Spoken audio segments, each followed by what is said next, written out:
Ada rekam layar.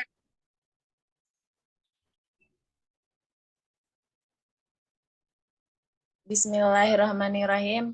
Assalamualaikum warahmatullahi wabarakatuh.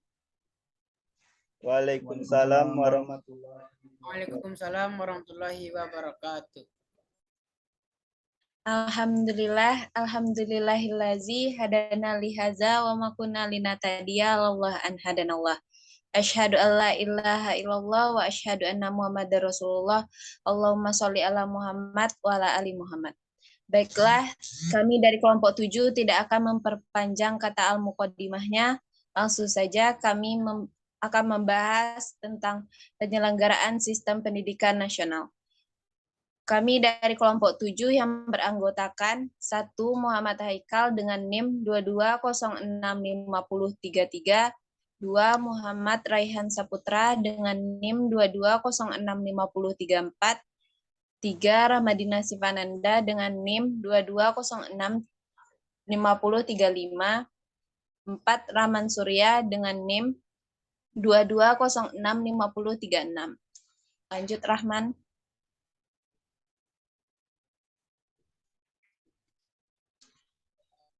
Baik, di sini kami akan membahas 1. Pengertian pendidikan nasional, 2. Jalur jenjang jenis pendidikan nasional, 3. Standar pendidikan nasional, 4. Fungsi dan tujuan, prinsip dan dasar pendidikan nasional. Lanjut, Rahman. Baik, materi pertama akan saya bacakan sendiri. Pengertian pendidikan nasional. Pengertian sistem.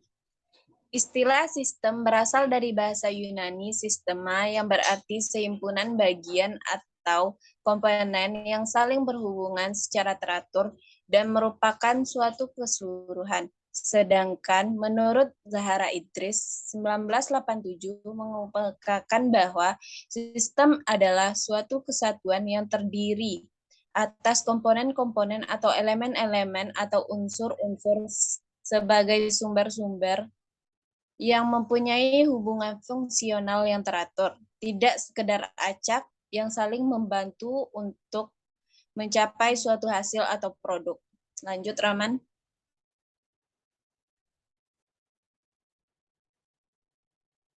Pengertian sistem pendidikan nasional.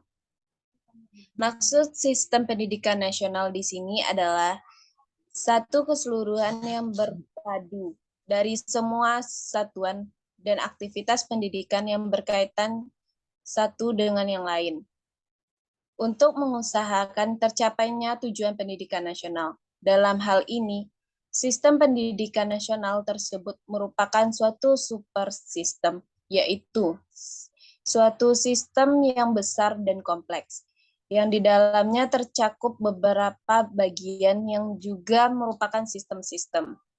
Menurut Undang-Undang No. 2 tahun 1989 yang ditetapkan pada 27 bulan 3 1989 bab 1 pasal 1.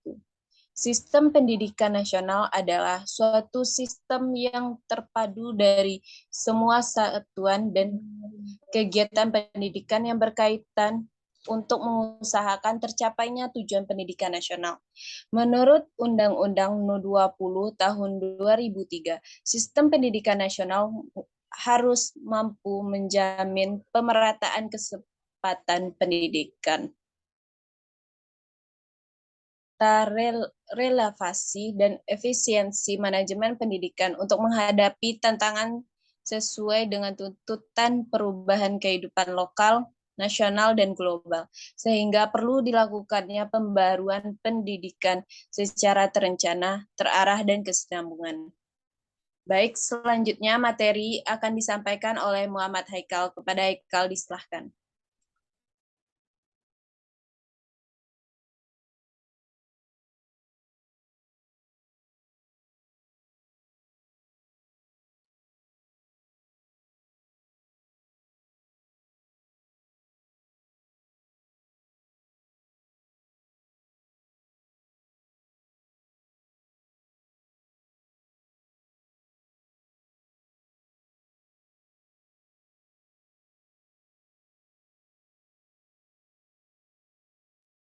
Maaf, selanjutnya materi akan disampaikan oleh Haikal. Kepada Haikal disilahkan.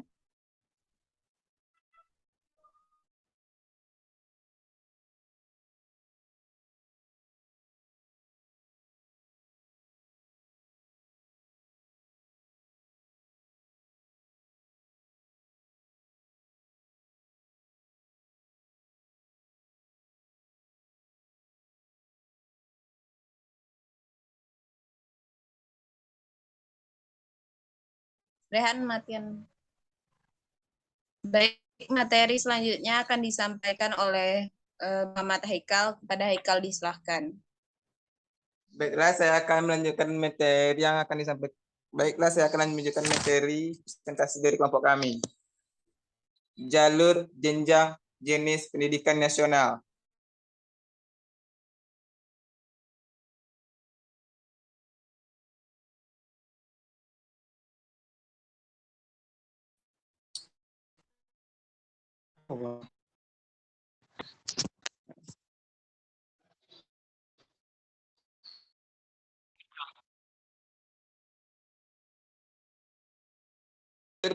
Jalur pendidikan sekolah merupakan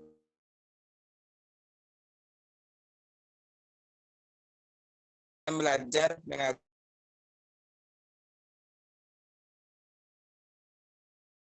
ketentuan pemerintah bersifat nasional.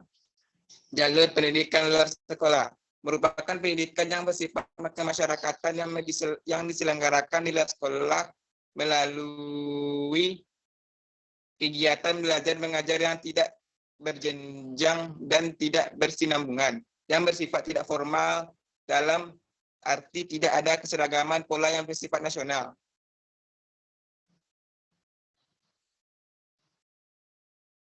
Lanjut, Man.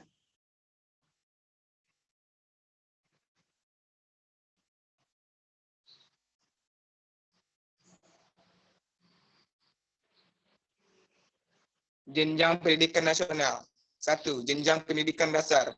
Pendidikan dasar diselenggarakan untuk memberikan bekal dasar yang diperlukan untuk hidup dalam masyarakat berupa pengembangan sikap, pengetahuan, dan keterampilan dasar dan juga berfungsi mempersiapkan peserta yang memenuhi persyaratan untuk mengikuti pendidikan menengah.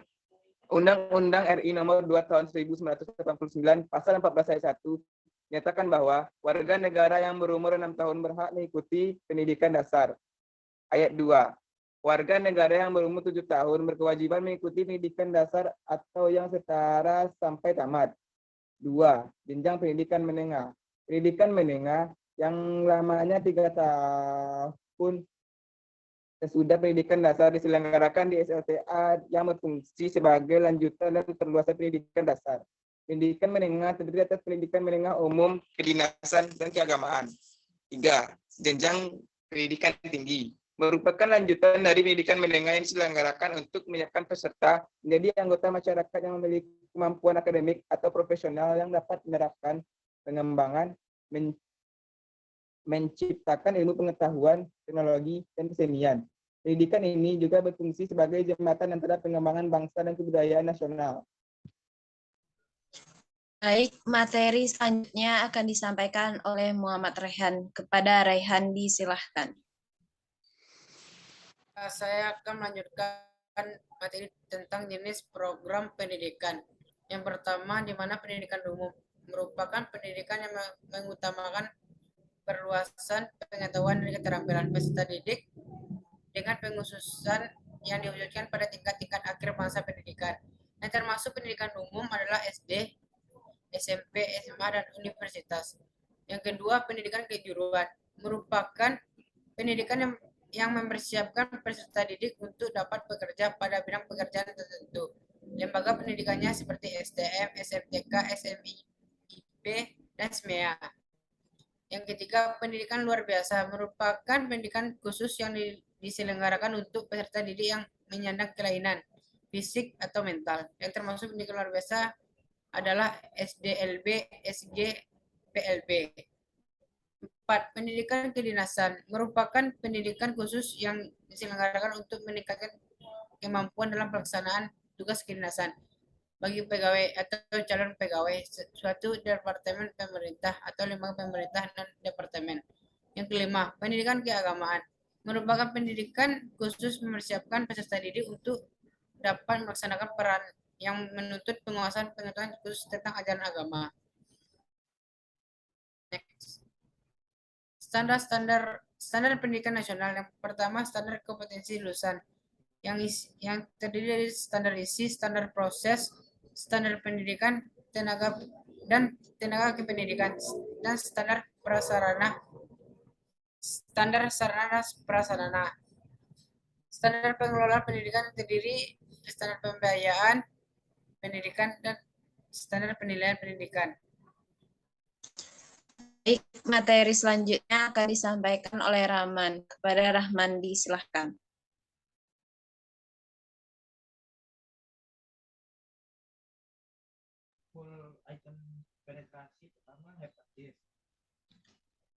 Baiklah, saya akan melanjutkan dari materi dari sebelumnya. Yang pertama, standar kompetensi lulusan. Standar kompetensi lulusan untuk satuan pendidikan dasar dan menengah digunakan sebagai pedoman penilaian dalam menegakkan kelulusan peserta didik. Yang kedua, standar isi. Standar isi mencakup lingkup materi minimal dan tingkat kompetensi minimal untuk mencapai kompetensi kelulusan minimal pada jenjang dan jenis pendidikan tertentu. Yang ketiga, standar proses.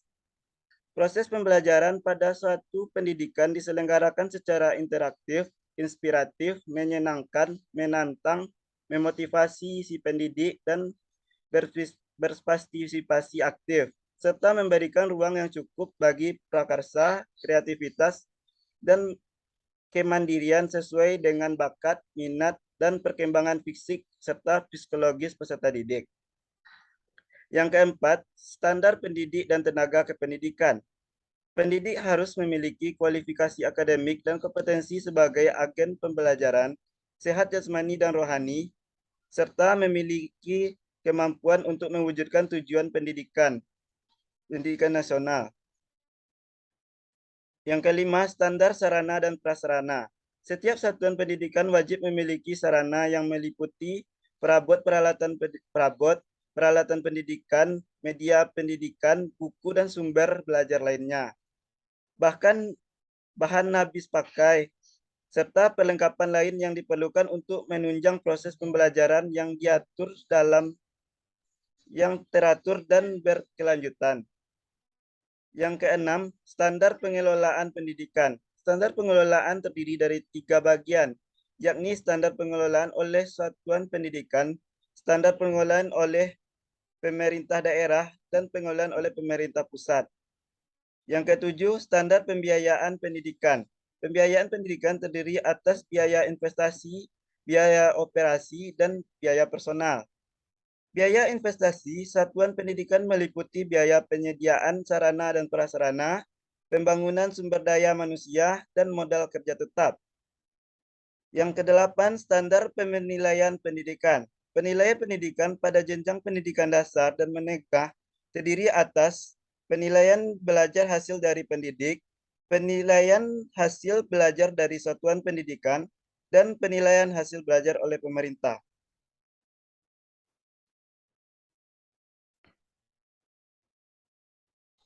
Fungsi dan tujuan prinsip dan dasar pendidikan nasional.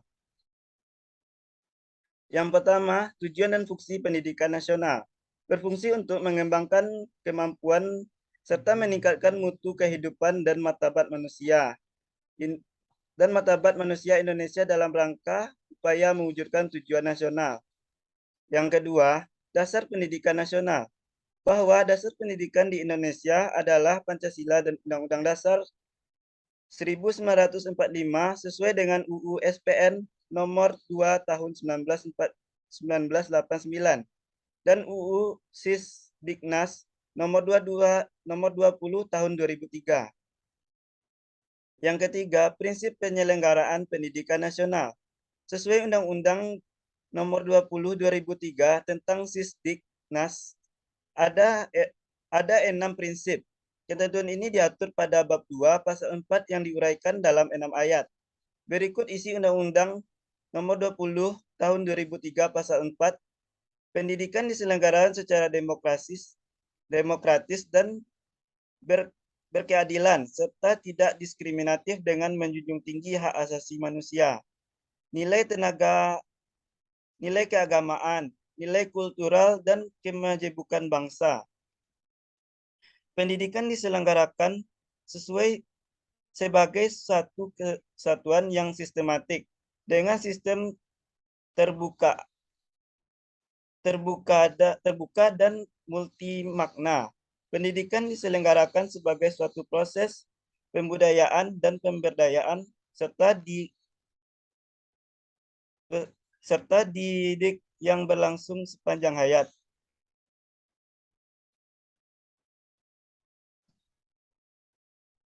Lanjut, Din.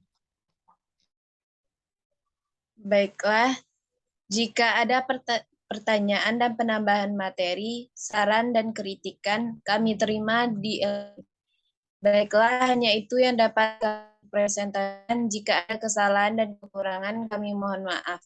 Billahi taufiq wal hidayah. Assalamualaikum warahmatullahi wabarakatuh. Waalaikumsalam warahmatullahi wabarakatuh.